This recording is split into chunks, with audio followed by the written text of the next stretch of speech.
Good morning. It's Thursday, October 24th, 2024. Welcome. Good to see you all who've spoken in chat so far. Funny thing happened on the way to the live stream. I have this test that I do before I start a live stream, before showtime, to make sure everything's working right. And I had high confidence when I went into that test. And I discovered one thing that was broken. Fix that, and surely everything is okay now. And then I checked the other thing, and I found a second thing, and then I found a third thing. I got those all fixed, and then 1 minute before showtime, I realized, well, I haven't even looked at my checklist yet on my timer. So that's why I started late, because I decided I better check that before I actually start the stream. And I did find 3 more things that I had not covered yet. So, if you set yourself up a routine to make sure that you've got everything covered, follow the routine. Make a plan and work the plan. I'm going to go take care of some stream startup business that you've seen me regularly doing lately. Change this so that anybody can participate in chat. I have a redirect set up to Carrie Holzman. I haven't even read this yet. Part 3, Minis Forum, G7PT, NVMe raid or no raid. Oh yeah, I didn't get to watch all the way through yesterday, but I skipped to the end, and it sounded to me like something did not go as expected. I'm not sure about that. So I'll be checking up on that. Then I want to see if my ads are working today.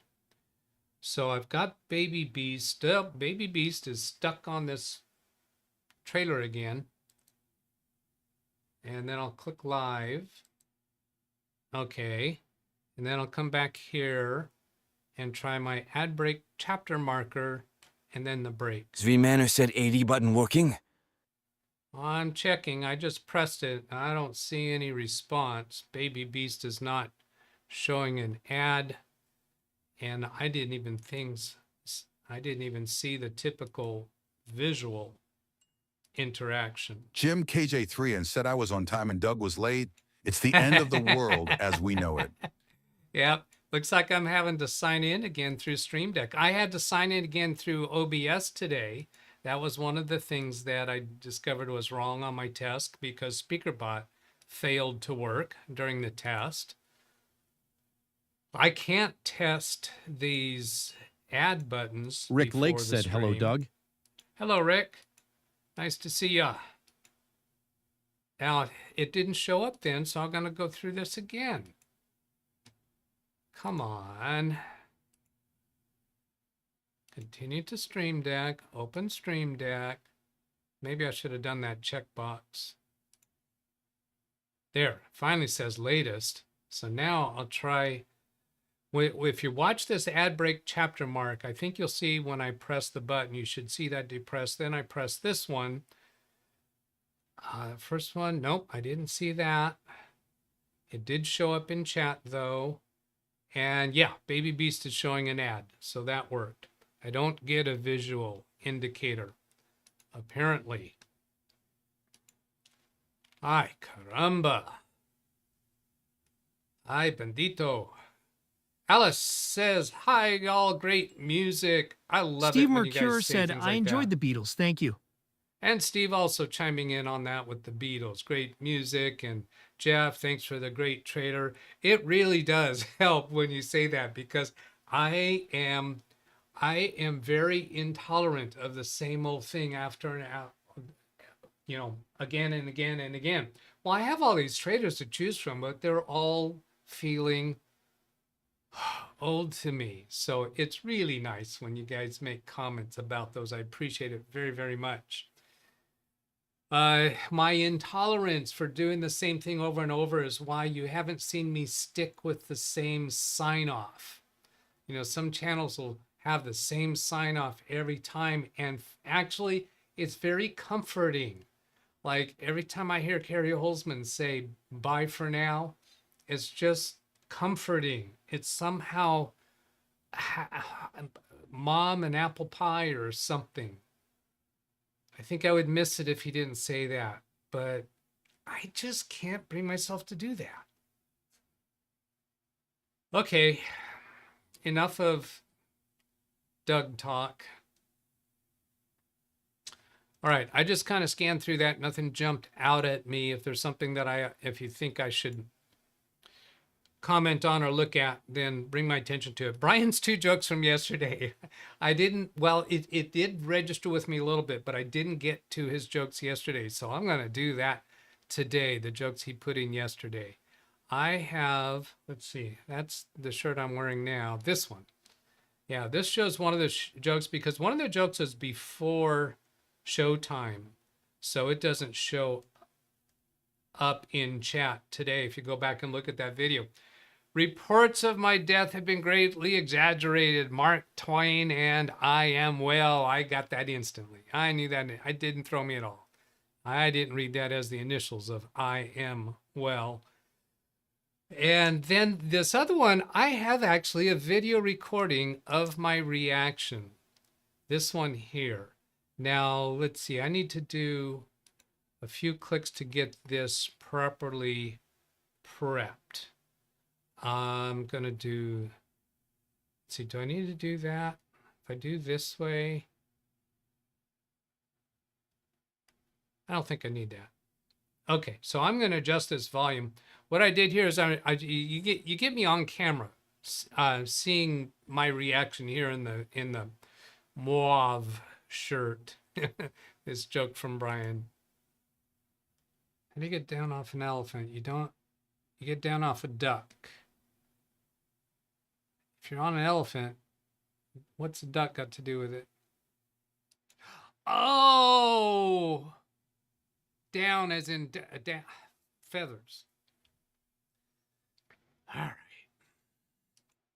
All right. So admitting that I did not get that one right away. So that deserves one of these, doesn't it? I don't think he understands it. I don't think Doug will get it. Oh, my goodness.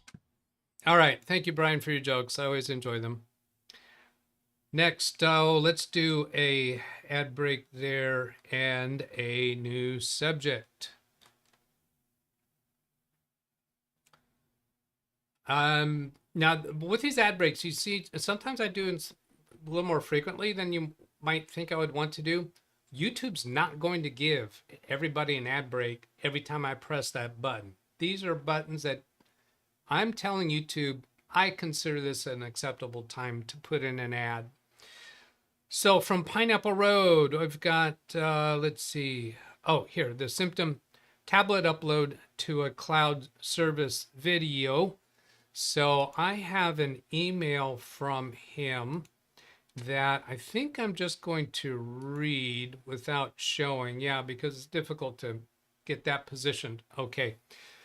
He says, I've been having a bit of strange issue when trying to upload files to a cloud service. The upload speed reported in the software keeps going between faster than normal and 0. I can't figure out what's causing this. I've put a link to a screen recording below, and I'm going to play the screen recording for you. I'm going to get a little set up here and then bring it over. There's no audio with this. And I'm going to point out the areas for you to watch. Let's see here. Watch this area up here and this area down here. You'll see the speed numbers fluctuating for this upload. He's uploading to this site that's called, let's see, I know what that site is. I'll have to show that to you afterwards because otherwise I have to escape out of this zoomed in video. It's not very long, 24 seconds. So here I'm going to click the play button. There's no audio. And watch those numbers that I pointed out. There's 0 bytes. And then it starts going again as it's uploading. And you see the numbers. I don't see the numbers varying up here. Speed, 0 bytes. That's sticking on 0. Oh, that's 0 down there. I guess that's, let's see, I'm playing this again. I'm going to keep my eyes on this one right now. 0, 1.14. Now, I'm going to be giving my thoughts on this pretty soon. So if you have thoughts on this, put them into chat now. I'm not going to go off to something else. I'm going to give my suggestions for this. If you have suggestions before you hear mine and you want to try to beat me to the punch, then this is the time to do that. Okay, and then what he's actually uploading to is this site called mega.io. I'm not familiar with it, and he's uploading from a tablet. So that would imply that it is using Wi-Fi, certainly. Now, this website, just as an aside, when you scroll down, it does a weird thing here that I haven't seen before, that effect. You don't see that animation happening until you scroll down. That's kind of cool. I like that. It appears that this is a paid-for storage. Here's the plans. That's the pro plans. I don't see a free plan there. So I don't know really anything more about this or why he's using it. Let's go take a look at chat and see if you've already put in any ideas of what's going on here.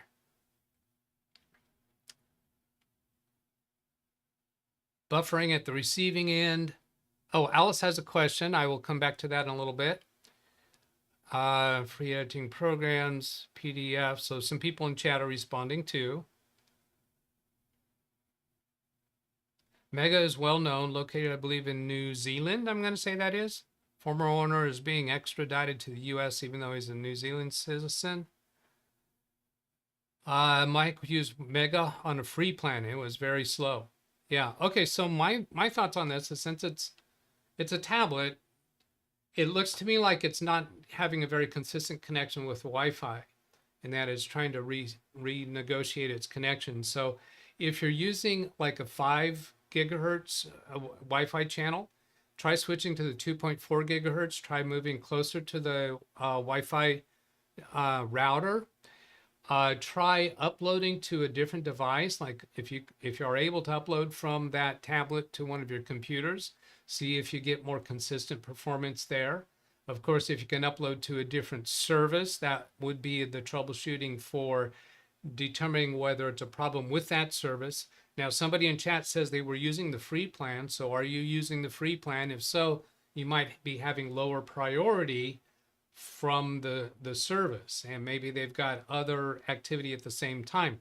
Now, he didn't tell us if it does complete the transmission. It sounds like what he was complaining about or reporting is not that it fails to upload, but that the speed just keeps bouncing around. Now, I have seen speeds for uploads always. They bounce around, and I've always attributed that to compression, because as the upload is occurring, different files can accomplish different amounts of compression.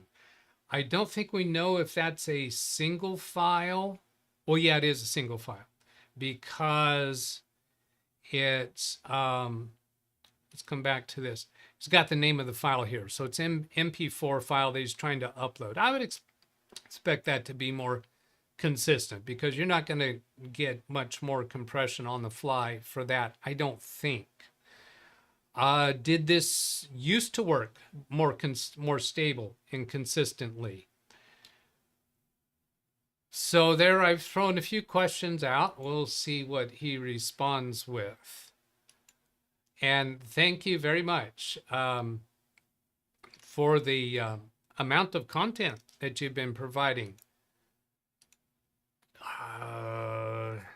Hit my buttons right. Okay, I gotta stop talking. Yeah, pineappleroad, thank you so much for providing the content. Bring the content. Okay, so ad break, and then we'll go on to my next topic there. Go take another quick look in chat. Yeah, and that's a good comment from Lawn Dog. Wouldn't be concerned about fluctuation in upload speeds unless there's a problem. Does it reasonably complete the upload? Sometimes interesting to discuss why those things occur. Yeah, so I don't know if it's really causing him a problem or if it's just an interesting thing that you've noticed. Okay, then here is the new subject. Baby Beast restarted without my approval, without me being able to click yes during business hours yesterday, due to the option of that I had selected, get the latest updates as soon as they're available, with notify me when a restart is required to finish updating was enabled, and active hours was configured. Now I'm going to take you to those screens and we're going to go look at that event log item. But I want to remind you, yesterday, Tim Cruz pointed out that Baby Beast was prompting for a restart. And when I went to look at that, I saw that it was a preview update.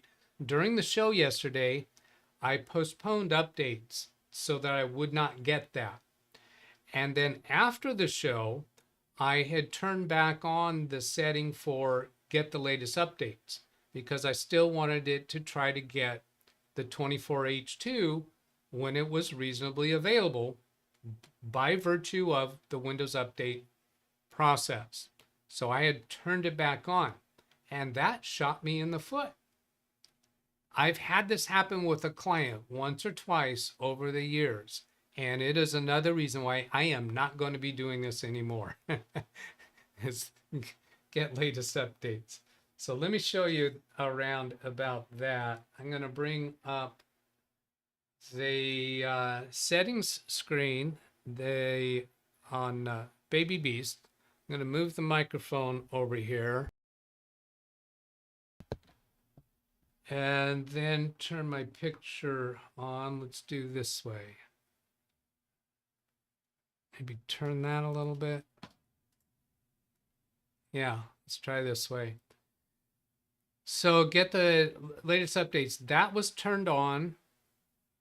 And over here on advanced options, get me up to date. This one right here was turned on. That's the one I don't want on anymore. Restart as soon as possible, even during active hours, to finish updating, and notify me 15 minutes before restarting so I can make sure this device is on and plugged in. I did not notice the notification. I was here at my desk at the time working on Big Beast.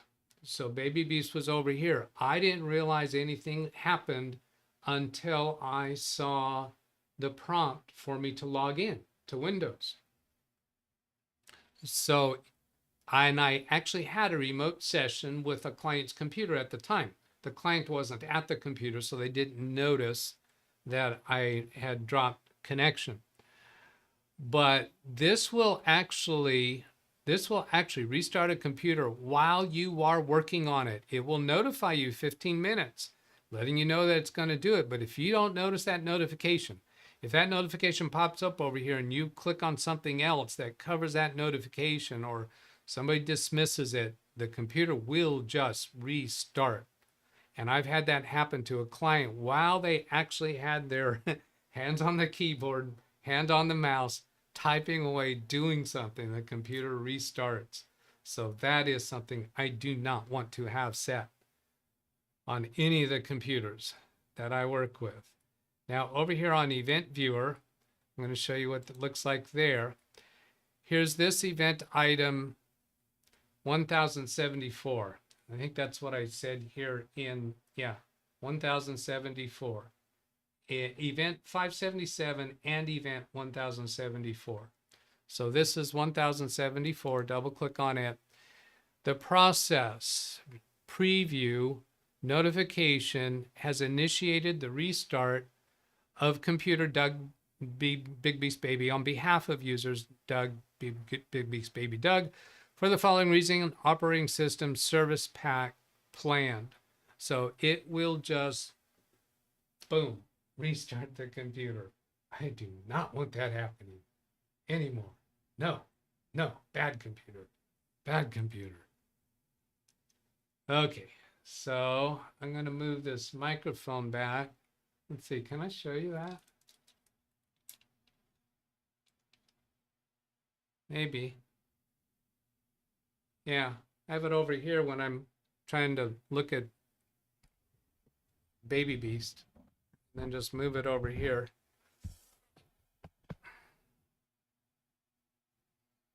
Yeah. Any Dougs out there will have found that little studio trivia interesting. When a content creator shows some other camera view of their studio, I'm just glued to it. The bridge of the USS Enterprise. Alice says it was interesting. Good, thank you. Okay, here's an ad break. I think I will eventually get to the point where I'm not going to announce ad breaks anymore, but I'm still kind of trying to rework how I do that. Okay, and then a new subject. Client story from Timeslip. I've had this on my list for a while, and I have it actually set up today to show it. So I wanted to get to this one today so that I can cross that off my list. I mean, it's not anything really astounding as far as I think, but to do this, I've got to bring up studio mode so I can do a blur. Now I bring that up on studio and I already have a blur pre-arranged. It's that one. So I turn that blur on and I'll bring this on screen. This is where I actually do my time slips. So I'm actually showing you a time slip here. So then I do the transition and then turn studio mode off. Okay, and I have the client name blurred in the upper left area. Excuse me. So October 18th, that was Friday, 11:06 a.m. to 11:32 a.m. Phone and remote support follow up to prior session. Outlook is no longer prompting for password for outgoing server. Apparently, the changes we made in the last session took longer than expected to propagate through Comcast mail servers. Fixed iPhone email sending by walking through the process to re-enter the new password for the Comcast account in the mail settings on the phone. Reconfigured Outlook so that emails from the Comcast email account on the cell phone won't be delivered to the junk folder in Outlook. So there's a few things there, and all I'm doing here is kind of giving a window into what my work day is like as I'm supporting clients. This was a client who has a home office environment, and obviously this is a follow-up to a prior session. What started the issue, the reason why she called me, she wasn't receiving, every time she went into Outlook, it was prompting her for the password for her Comcast email account. And she'd put in the correct password and click OK, and it would prompt again for the password, prompt again and again and again. So during that session, I connected to her computer and we went to the Comcast website to sign into her account. And it told us there that her account was locked due to too many failed login attempts. Well, her email account has gotten into the dark web to a point where the criminals are trying to log into her account. They never actually get in because we have two-factor authentication set up to her cell phone. So they never actually get in. She does get emails saying, notifying her about a failed login attempt. Well, Comcast, in all their stupid wisdom, they lock her account after too many failed attempts. Well, hold on. The criminals are failing to get in because we have two-factor authentication enabled. They are failing. Why do you lock the account for the valid user? Stop that. So what we have to do is reset her password. And at that point, Comcast was wanting us to use a recovery contact. So what we have set up for her recover email contact is my email address. And it's not my main address, not either of the two that you've seen on this channel, because those are already utilized on Comcast for other Comcast accounts. And again, in all of their stupid wisdom, Comcast won't allow my email address to be used as a recovery email for more than one Comcast account. So I had to use one of my other email addresses. You have seen it. It's the DougBettsPilot@yahoo.com account. So when we saw on the Comcast screen what email address they were going to send for recovery, I didn't recognize it because it only gave the first letter of the email address and the last two, or first two and the last one. And my DougBettsPilot@yahoo.com, I didn't recognize that immediately. So I thought, oh no, this is the criminal. The criminal has actually compromised the account to the extent of getting their email address put in as a recovery. Well, eventually I figured out what was going on. We got it reset. And then we got, during that prior session, when we got her password reset, I tried to sign into Outlook on her computer with that new password, and it still failed. It still failed to be able to send emails. So eventually I said, you know what, I need to step away from this. Let me take a break from this and figure out what's going on. In the meantime, I think I had tried signing into the account from my own computer, and it worked. And I said, okay, so why isn't it working on her computer? And then there was some delay before we did another session. She wasn't available, I wasn't available, whatever. And I was surprised that she was allowing it to go so long. I had set her up so that she could access her email through the webmail service. So she was being able to do email. And then on that Friday, I connected back to her computer and discovered, oh, it's working. Outlook is just working. And so my conclusion, what I wrote in here, Outlook is no longer prompting for the password for outgoing server. She didn't know that because she was just using the webmail until I tried it. Apparently, the changes we made in the last session took longer than expected to I typo there, to propagate through the Comcast mail server. That's what I think happened. But then she said, well, I got a problem on my iPhone now. I can't send and receive emails. I said, well, yeah, that's because we changed the password. You have to put in the new password on the phone. How do I do that? So I walked her through the process of doing that for the Comcast account and the mail settings on the phone. And then the next problem, she says, I send emails to myself from the phone, and I always have to go into my junk folder to find them because emails coming from me always go into junk. Why is that? Well, I don't know, but let's just fix it. So we went into one of those emails in her junk mail folder, and pretty much any email client, if you right click on that email, you'll find a menu option to tell it that this is not junk and move it to the inbox folder, something along those lines. Ken has a premiere in 30 minutes, I see Alice telling me. Last night he said he was going to be taking a break for a while, so that's kind of surprising. Already he's got a premiere. I need to fix this. Let's go.